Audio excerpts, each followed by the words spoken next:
4月14日晚，香港电影金像奖颁奖，郑宝瑞凭借《命案》获得了最佳导演，有些意外，但足够惊喜。因为一个最明显的趋势是，回归了香港本土之后，郑宝瑞终于找回了当初的创作激情。非但《智齿》与《命案》两部作品入围了柏林电影节，豆瓣评分均为7分以上，还都以10几项的提名入围金像奖，创作水准全面回升。但只是如此吗？这不，郑宝瑞的下一部作品立刻又来了，同样是银河印象班底的在合作，这次他们甚至没去柏林，而是直接入围了戛纳电影节的午夜展映单元。没错，这就是小编今天要讲解的电影《九龙城寨之围城》。如果你喜欢小编的视频的话，欢迎点赞、订阅、加分享，你的支持是我更新的最大动力。电影5月1日就上映了，应该是我们最早能看到的来自今年戛纳电影节的电影，而这其中最让小编感兴趣的则是影片入围的这个单元午夜展映。要知道，上次入围这个单元的亚洲电影还是《釜山行》《恶人传》这类的大尺度电影，所以智齿与命案之后，九龙城寨的尺度又上了一个台阶。到底是什么样的大尺度电影够胆花费3亿港币？提起九龙城寨，大概年轻一点的影迷都没有太大印象了，可一度这是无数导演想拍却又无法完成的题材。周星驰在功夫里拍过猪龙城寨，一个3不管地带，其原型就是来自九龙城寨。周星驰曾在采访时说过，我小时候住的地方就是这模样，那是个挤满了人的地方，仿佛所有的人都贴在一起。诺兰在蝙蝠侠侠影之谜里拍过一个反派策划阴谋的岛屿，逼仄的环境，其原型也是九龙城寨。而其他比如攻壳机动队、银翼杀手等，九龙城寨一度成为无数电影的灵感来源。他们将慌乱无序的社会阶层安排在了这座城寨中。为什么会这样？大概我们要从城寨的历史聊起。一个词，罪恶之城。九龙城寨是一座在 0.027 平方公里的土地上容纳了5万人的一个巨大贫民窟。由于历史遗留原因，再加上城内人口居住密度大，路线环境复杂，所以就逐渐成为了一个政府3不管的地界，连皇家香港警察以至于港英政府都无权进入。在《City of Darkness 黑暗之城》一书里，对九龙城寨的内部环境有过以下的记载：城寨没有宽大的道路，只有几十条小巷子，所以除了少数单车外，没有其他车辆行走。这空间不超过4英尺，你从外面平安又平淡的世界一头栽入时，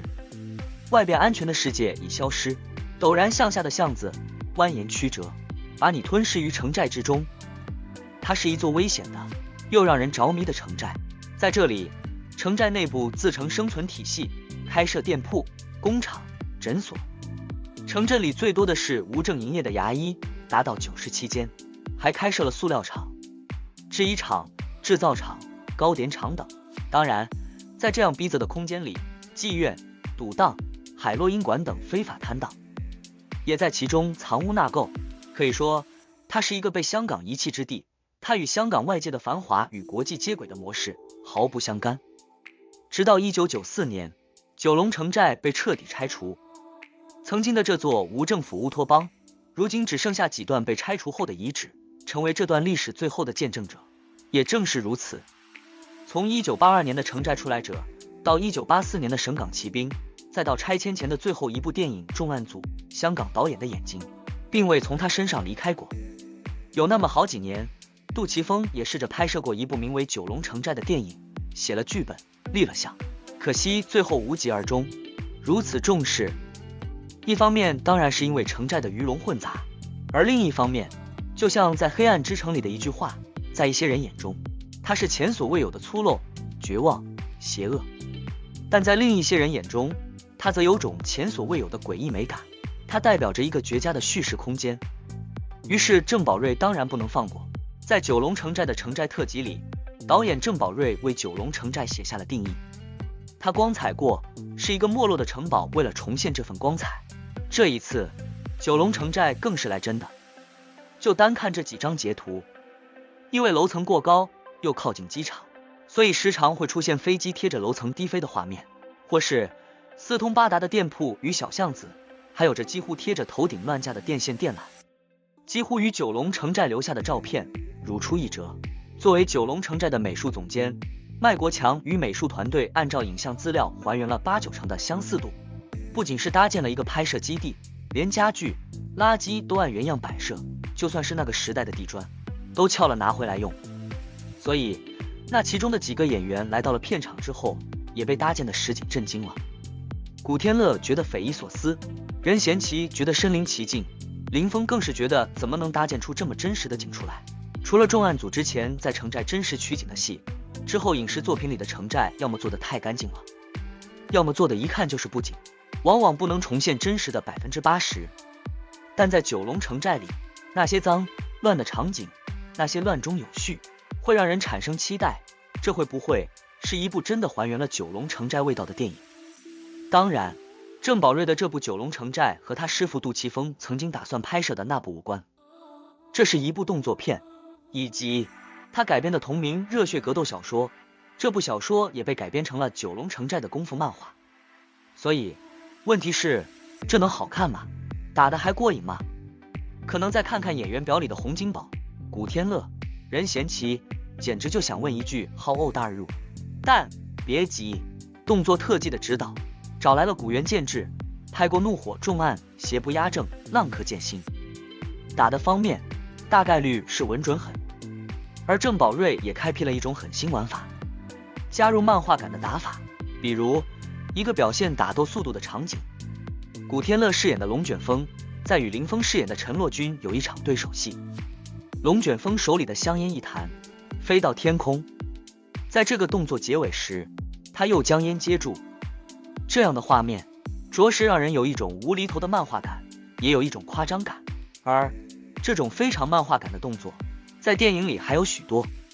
比如将陈洛君推到墙角时，是一把撞墙上好，还是旋转一圈再撞更好，就这样非常精细之处，导演郑宝瑞与动作指导古原健治都要切磋设计。而也正是这2个画面定下了这部电影的整体动作风格。想到了什么？没错，龙虎门。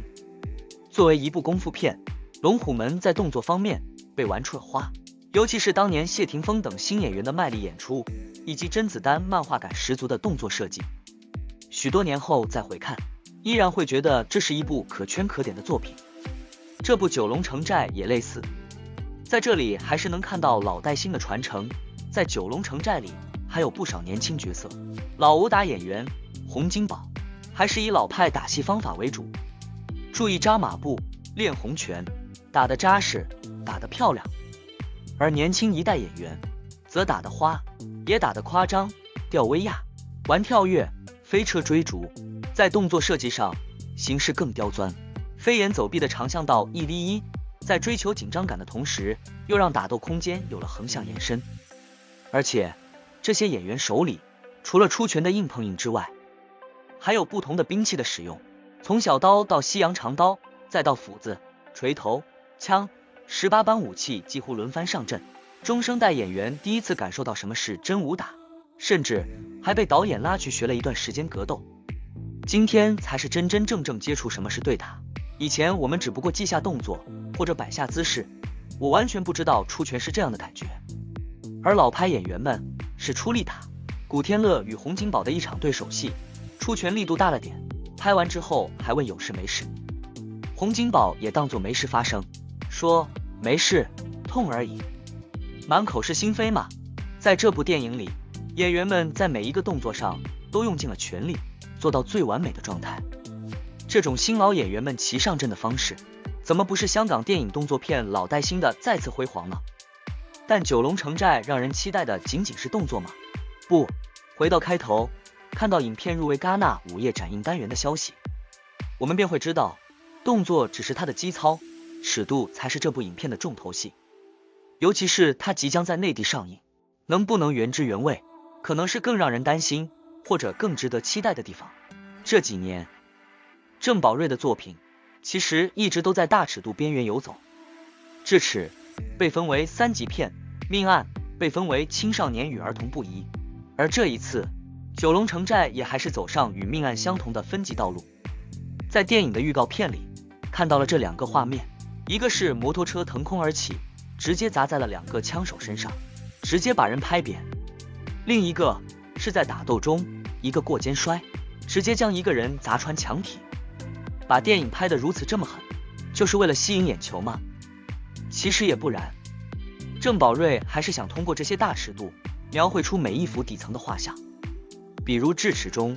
人如蝼蚁，电影里出现最多的场景，也是令人印象最难受的，就是那座肮脏又恐怖的垃圾场。在这里发生的大尺度，更像是变态杀手将混乱的内心世界放在现实世界里可视化了。命案里，人无法左右自己的命运。在电影最后一幕，疯子雨天在天台上打擂台，林家栋的风言风语，理智与癫狂，就在这一瞬间里左右摇摆着。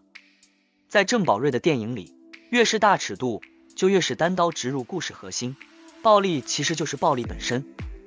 不是噱头，不是美学，而只是现实本身。所以在九龙城寨里，人们在笼子一般的生存空间里肉搏，也一如困兽之斗，谁赢了，谁就可以从这里活着出去。在这里，就是弱肉强食的生存法则，它没有点到即止的仁慈，也几乎不再是寻常港片里几下拳脚功夫就能解决敌人，而是用这种拳拳到肉、刀刀见血的样子，让你直视现实。